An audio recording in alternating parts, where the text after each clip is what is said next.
Hello दोस्तों, तो आप सभी का स्वागत है हमारे चैनल AR मॉडर्न एजुकेशन पे।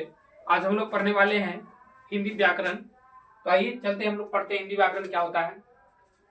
हमारा टॉपिक है हिंदी व्याकरण के बारे में हम लोग पढ़ेंगे और बेसिक से जानेंगे, पूरा बेसिक टू बेसिक से। तो सबसे पहले हम लोग जानेंगे व्याकरण। सबसे पहले किसके बारे में समझेंगे?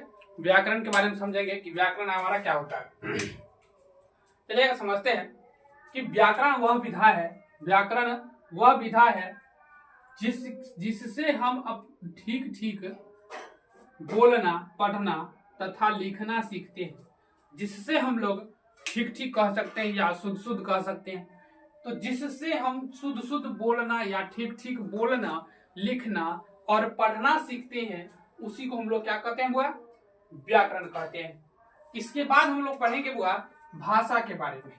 इसके बाद टॉपिक जो आता है हमारा भाषा आता है। तो भाषा हमारा क्या होता है? तो कहेंगे क्या कि जिससे हम अपने विचार दूसरों को समझाते हैं, जिससे हम अपनी विचार को दूसरे को समझाते हैं तथा दूसरों के विचार को समझते हैं, दूसरों के विचार समझते हैं, वो हमारा क्या कहलाता है?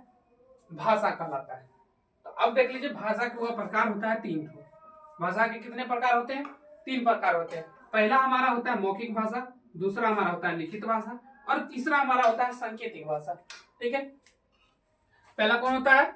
लिखित भाषा, मौखिक भाषा और सांकेतिक भाषा। ये 3 प्रकार का भाषा होता है। तो आइए समझते हैं एक एक करके भाषा के बारे में। तो सबसे पहले हम समझते हैं मौखिक भाषा हमारा क्या होता है।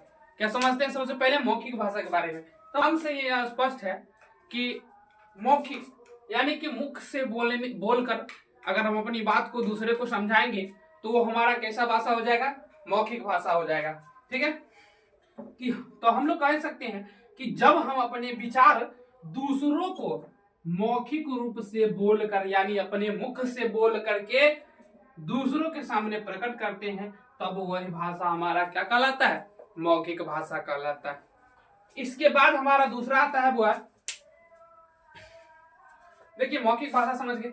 इसके बाद दूसरा जो हमारा आता है वो है लिखित भाषा। तो ये लिखित भाषा क्या होता है समझते हैं हम लोग। चलिए थोड़ा सा इसको साफ कर लेते हैं पहले। तो लिखित भाषा जो वो हमारा है समझ लेते हैं, फिर बाद में इसका डेफिनेशन समझ लेंगे। तो हमारा लिखित भाषा कहने का मतलब है क्या कि लिखित, देखिए नाम से स्पष्ट है ये भी कि लिखित भाषा यानी कि वैसा भाषा होगा जिसको हम लोग क्या करेंगे? लिख करके, यानी कह सकते हैं इसका कि हम अपनी विचार को लिख कर दूसरों के को समझाते हैं या दूसरों के विचार को समझते हैं, तो वो हमारा क्या कहलाता है? लिखित भाषा कहलाएगा। ठीक है, तीसरा हमारा आता है सांकेतिक भाषा। तो तीसरा हमारा सांकेतिक भाषा आता है। सांकेतिक भाषा का हम लोग परिभाषा क्या बनाएंगे कि वैसे भाषा जो हम इशारे में समझते हैं या दूसरों को इशारे में समझाते हैं, तो ये हमारा सांकेतिक भाषा कहलाता है। ठीक है, यही सब हो गया। इसके बाद हम लोग को पढ़ना इसमें है वर्ण या अक्षर। ठीक है, इसके बाद हम लोग को क्या पढ़ना हुआ? वर्ण या अक्षर। इसके बाद हम लोग को पढ़ना टॉपिक है वर्ण या अक्षर। ये सब समझ गए। अब टॉपिक यहां पर है वर्ण या अक्षर। अब टॉपिक हमारा बनता है वर्ण या अक्षर।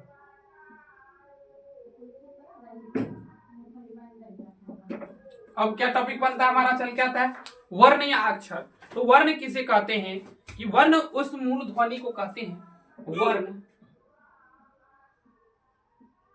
उस मूल ध्वनि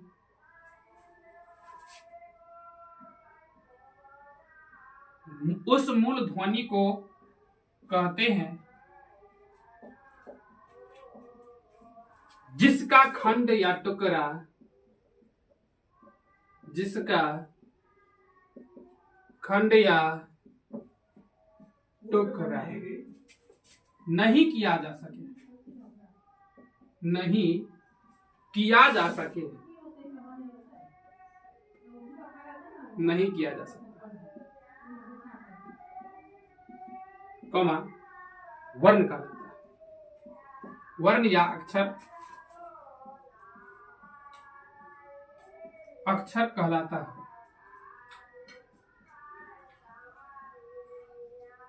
क्या कहलाता है? वर्ण या अक्षर कहलाता है। चलिए इसके बाद हम लोग समझेंगे कि वर्ण या अक्षर समझ के इसके बाद हम लोग क्या समझेंगे वो है कि अब वर्ण या अक्षर समझ लिए, अब वर्ण और चाहे अक्षर से मिलके बनेगा क्या? तो बनेगा अगला हमारा शब्द। क्या बनेगा? शब्द। तो शब्द के बारे में समझेंगे हम लोग। शब्द किसको कहेंगे? शब्द कहेंगे किसको? ध्यान दीजिएगा कि अक्षरों का समूह, अक्षरों के वैसे समूह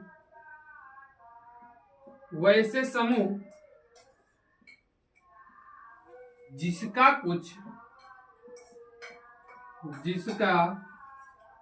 कुछ मीनिंग हो, मतलब हो, कुछ मतलब हो, शब्द कहलाता है। कमा शब्द कहलाता है। क्या कहलाता है? शब्द कहलाता है। चलिए ध्यान दीजिएगा, इसके बाद शब्द हो गया तो अब ये हमारा शब्द है और इस शब्द से मिलकर के हमारा क्या बनेगा? सॉरी, वाक्य। इसी से मिलकर हमारा क्या बनेगा? वाक्य। अब वाक्य हुआ क्या होता है, थोड़ा वाक्य के बारे में हम समझ लेंगे। तो वाक्य किसके समूह से मिलकर बनेगा? कहेंगे कि शब्दों का वैसा समूह, शब्दों का वैसा समूह जिसका, वही बात जो यहां पर हम लोग लिखे हैं, जिसका कुछ, सर यहां पर कुल लिख दिए, कुछ मतलब निकले, कुछ मतलब हो, कुछ अर्थ हो, मतलब यानी अर्थ, कुछ अर्थ हो, कुछ अर्थ हो, वाक्य कहलाता है। कॉमा वाक्य कहलाता है।